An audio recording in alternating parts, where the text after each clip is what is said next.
Olá, eu sou o professor Johnny e você está no projeto Modelagem Matemática, Planejamento, Prática e Avaliação.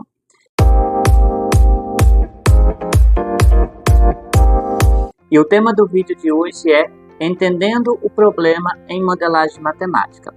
Nós vamos abordar a importância dessa etapa para o processo de modelagem matemática e principalmente como você, professor, pode realizar essa etapa junto com os seus estudantes. Agora que os estudantes aceitaram o convite para se envolver no processo de investigação, chegou o momento de entender o problema.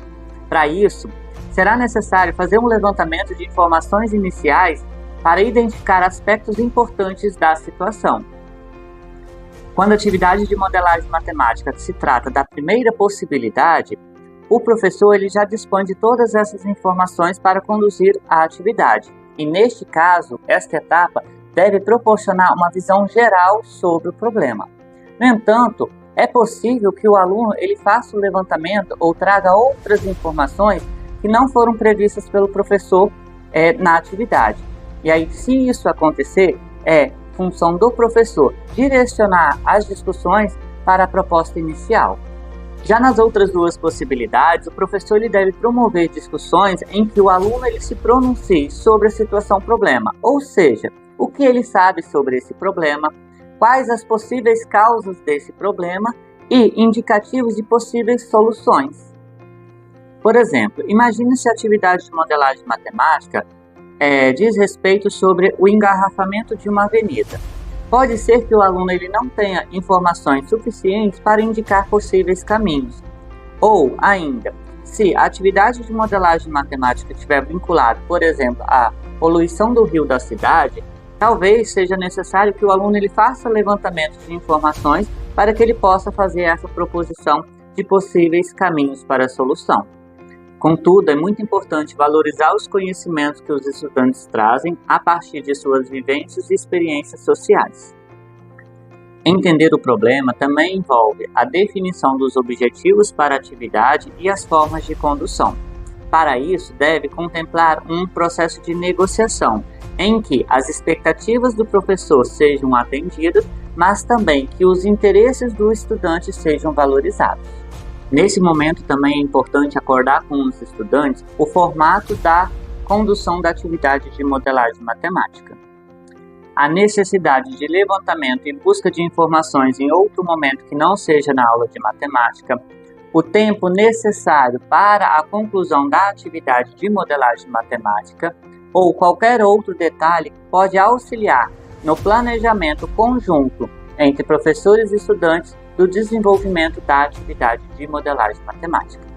Nas orientações para o planejamento, condução e avaliação da atividade de modelagem matemática, você encontra campos específicos para organizar esta etapa.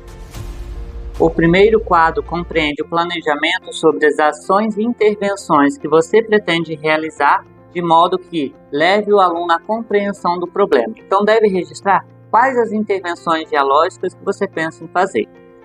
O segundo quadro é destinado aos registros em relação às expectativas dos estudantes, ou seja, a partir das suas intervenções dialógicas, o que você espera do estudante, quais são as ações ou as informações que você pretende coletar ou que o aluno demonstre, de modo que você possa inferir se o aluno entendeu o problema ou não. O terceiro quadro foi pensado para fazer os registros da ação, ou seja, o registro de informações importantes que estão acontecendo no ato das intervenções e permitem futuramente o professor decidir se o aluno entendeu o problema ou não e, se não entendeu, quais são as intervenções necessárias de modo que esse percurso possa ser corrigido. Já o quarto quadro, você registra as análises que você fez a partir dessas informações coletadas, a partir do que foi planejado. Então, no quadro 3, você registrou o que aconteceu efetivamente na prática e agora no quarto, você vai refletir e analisar essas informações em relação à etapa entender o problema. Na verdade, o quadro 5 foi pensado para você fazer o registro de situações ou informações que você obteve ao longo das intervenções que não estavam previstas no planejamento, mas que podem ser importantes para as etapas seguintes. Já o quadro verde traz afirmações objetivas que você deve assinalar a partir dos diálogos e das discussões promovidas, que poderão também te auxiliar para as etapas seguintes.